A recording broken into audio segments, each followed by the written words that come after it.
Seigneur vous libère, vous pardonne. C'est le temps du carême que nous allons vivre. Un temps très formidable et très rafraîchissant. Je dis toujours que le carême est un temps le plus important de notre liturgie et de notre foi. Notre Seigneur Jésus-Christ, il a eu la joie de faire 40 jours, de nous donner 40 jours comme lui, il l'a fait au désert. Et ces 40 jours, ce n'est pas pour nous enfoncer. C'est au contraire pour nous relever. Et je vous rappelle que, chers amis, de vous rappeler ce que le pape François avait dit à Marseille. Le Seigneur ne rabaisse jamais. Il est toujours là pour nous tendre la main. Et donc, c'est cette main tendue qui nous donne, pendant 40 jours, de le suivre dans ce chemin qui va le mener à la mort et à la résurrection. Et c'est cette résurrection qui fait que notre foi devient de plus en plus forte. Parce que la résurrection, c'est le sens de notre foi. C'est le sens de notre vie. C'est le sens de ce qui est de plus cher à quelqu'un qui est croyant, qui est chrétien. Je vous rappelle, chers amis, que le Seigneur dit à quelqu'un qui guérit, ta foi t'a sauvé. C'est ça notre foi.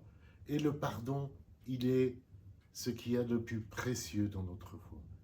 La miséricorde divine. Je vous assure, frères et sœurs, que nous en avons besoin chaque jour. D'ailleurs, quand nous célébrons l'Eucharistie, la première chose que nous faisons, c'est que nous demandons pardon de nos péchés. Et là, pendant ces 40 jours, nous allons pouvoir faire un travail sur nous-mêmes. Ce travail qui n'est pas savoir tout ce que nous avons fait que du mal. Non, il y a aussi le bien. Et vous voyez, il y a ces deux choses qu'il faut ramener. Celle qu'on va mettre dans la miséricorde de Dieu et le bien que l'on a fait pendant toute l'année, de le mettre dans la louange, pour rendre grâce au Seigneur, pour le remercier, pour lui dire, oui, tu es mon Père. Rappelez-vous ce qu'a dit Jésus, ce qu'a dit le Père. Celui-ci est mon Fils bien-aimé, en lui j'ai mis toute ma faveur. C'est ça qu'il veut nous dire pendant ces 40 jours. Il veut nous dire, au bout de 40 jours, vous allez retrouver la force. Et après, pendant ces 40 jours, au moment où le Christ va ressusciter, il va encore marcher 40 jours avec nous. C'est ça qui est extraordinaire. C'est que le Christ, une fois ressuscité, ne nous abandonne pas. Il reste avec ses apôtres. Et il est toujours là, il est toujours vivant. Je célèbre l'Eucharistie tous les jours. Tous les jours, j'ai entre les mains le corps du Christ.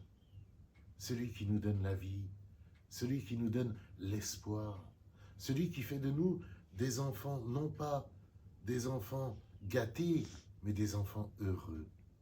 Parce qu'aujourd'hui, ce qui gâche dans notre monde, c'est quoi? C'est l'égoïsme. C'est-à-dire qu'on ne pense plus à notre frère ou à notre sœur. On ne pense pas aux pauvres. On ne pense pas aux gens qui sont seuls. On ne pense pas à nos frères et sœurs qui sont dans la souffrance.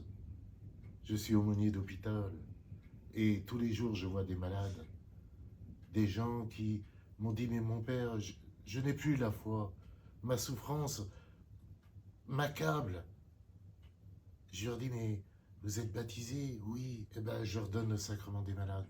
Je vous assure, venez une fois avec moi. Vous verrez, 3 jours après, je vous ramène voir cette personne et vous allez voir comme elle est relevée. Parce que le Seigneur nous donne cette grâce.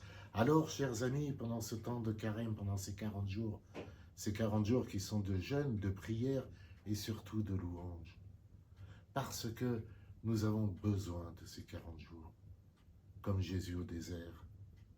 Il ne s'est pas laissé accabler par le diable, au contraire, il s'est tourné vers son Père. Et je vous invite pendant ces 40 jours à tourner vers Dieu le Père. Rappelez-vous Saint Paul, le jour de sa conversion à Damas, alors que lui, il était un grand persécuteur de chrétiens. Le jour où il a été touché par la miséricorde de Dieu, il a été sauvé. Et c'est lui qui proclame l'évangile, c'est lui qui nous amène à regarder toujours vers le ciel et non pas regarder vers la terre. C'est cela qui est très important. Et je vous dirais aussi, pendant ces 40 jours, de prier pour une personne qui n'a pas la foi ou qui n'a jamais entendu parler de Dieu et de demander au Seigneur de venir toucher son cœur. Vous ne savez pas qui c'est, c'est pas grave. Mais vous mettez votre espérance que le Père va toucher le cœur de cette personne et que cette personne un jour va pousser la porte de l'église pour venir demander ce qu'il y a de plus beau, le baptême. Plongé dans la mort et la résurrection du Christ, et il va devenir ou elle va devenir enfant de Dieu. Eh bien c'est ça le carême. Mes chers amis, ce n'est pas que penser à nous, c'est aussi penser aux autres. Alors, pas besoin de prier pour tout le monde, une personne. Vous demandez une personne. Et si chacun de nous, on est capable de demander une personne, eh bien je vous assure que Dieu va nous combler de son amour, nous combler de sa grâce. La plus belle joie qu'il y a aujourd'hui dans le carême, c'est de se laisser guider par l'Esprit Saint. Nous avons l'habitude de courir à droite, à gauche, d'acheter. Eh bien, demandons à l'Esprit Saint.